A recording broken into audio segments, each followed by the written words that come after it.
At some point in a personal injury case, my clients are required to attend one or more examinations by doctors hired by the insurance company. The courts require that the insurance companies call these examinations compulsory medical examinations, or CMEs. A few years ago, they were called independent medical examinations, which was a very misleading way to describe these examinations since there is nothing independent about them. And no matter what these examinations are called, it is important that you know that it is the insurance company and not you that select the doctors who will examine you.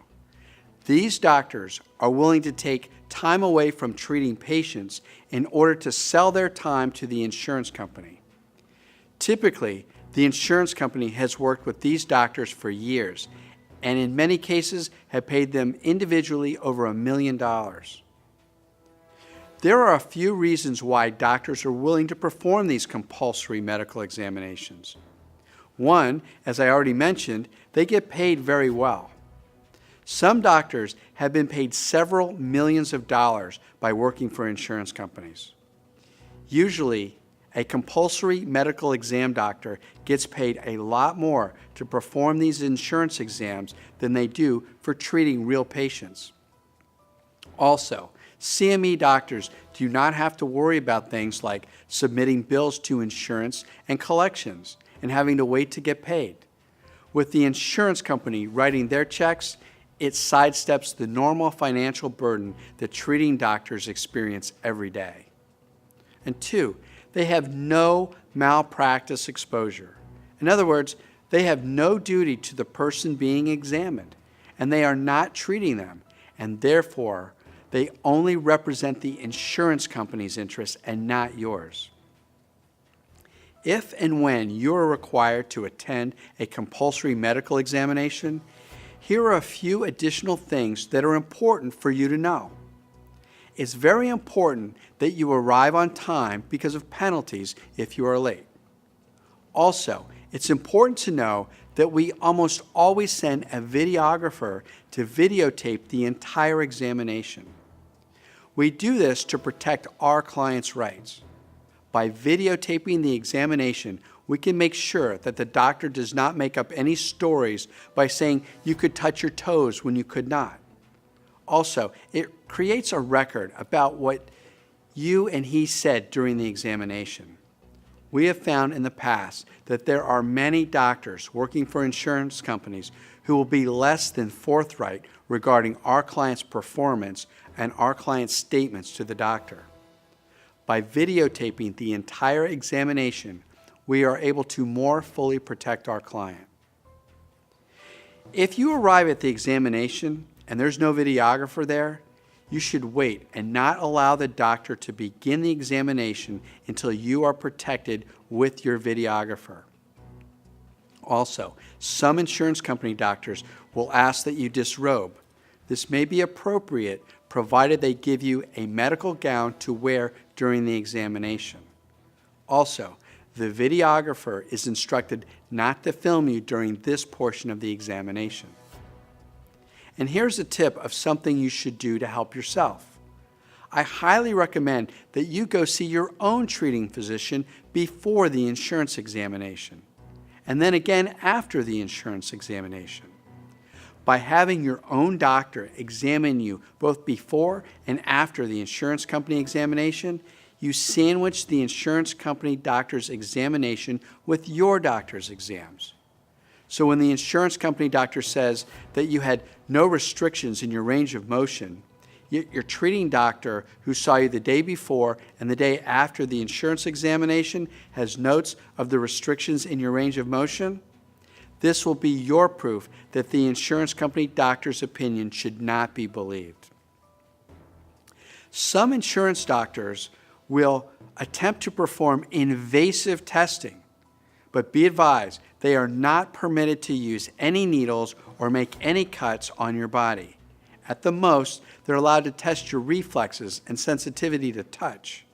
You should never be hooked up to any types of machines, have X-rays, MRIs, or CT scans taken, or give any type of nerve conduction studies.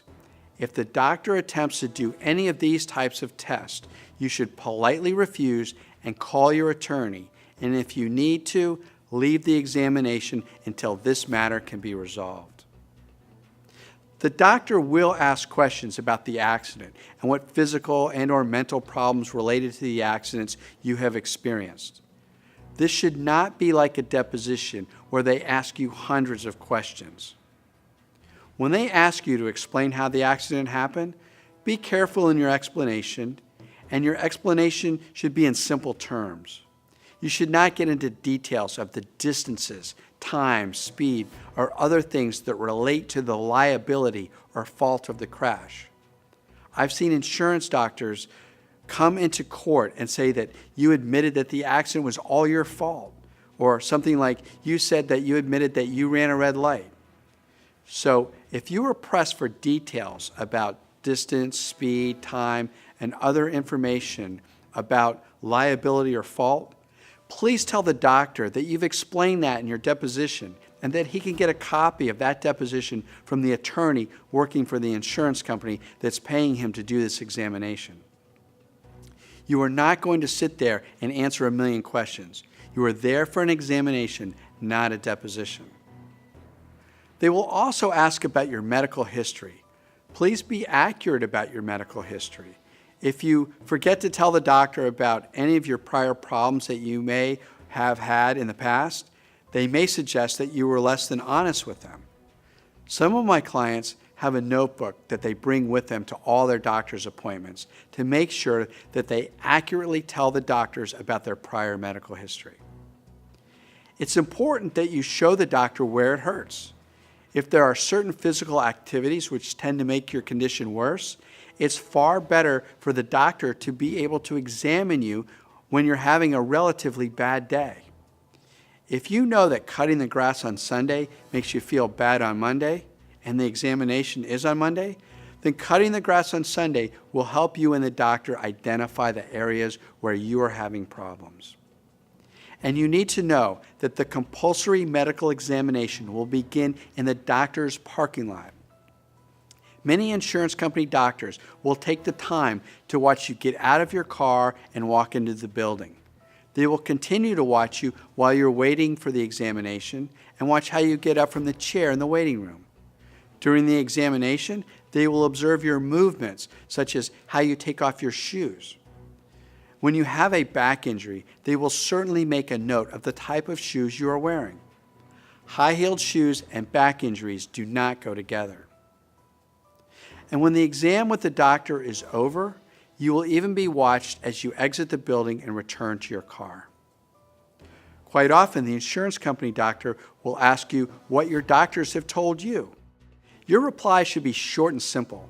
For example, you might say, "My doctor says that I will have trouble for the rest of my life," or "My doctor says I'm getting better, but it's going to take time," or "I'm getting better, however, I will never be like I used to be before the accident."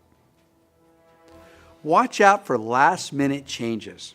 If for any reason the doctor or someone in his office calls you to make a change, tell them to go through your attorney, because you are not able to make any scheduling changes without your attorney agreeing. They do this so that the videographer won't be there to record the exam. And watch out if the doctor says that the examination is over and tells the videographer he can leave. You leave when the videographer leaves. Also, keep in mind that any conversation you have with your attorney is privileged. So if the doctor were to ask you any questions about discussions you had with your attorney, simply flat out refuse to answer any of those types of questions.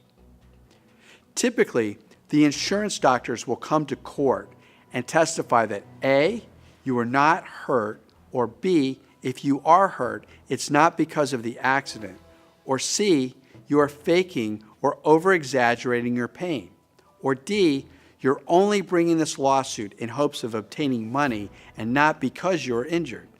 So remember, during an examination, the insurance doctor's job is to attempt to gather as much information about you and your condition so that he can damage or severely weaken your case at trial. it is critical to remember that the insurance doctor is not your friend, and he is not there to help you. He is being hired by the insurance company because they know that the opinion he will render will be favorable to them. In all my experience of trying personal injury cases, I have never seen a report that said that an injured victim had a permanent injury caused by the crash.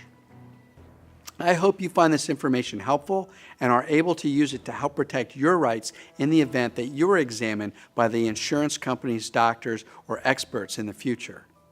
Thank you for watching my video, and if you have any questions, please do not hesitate to call me.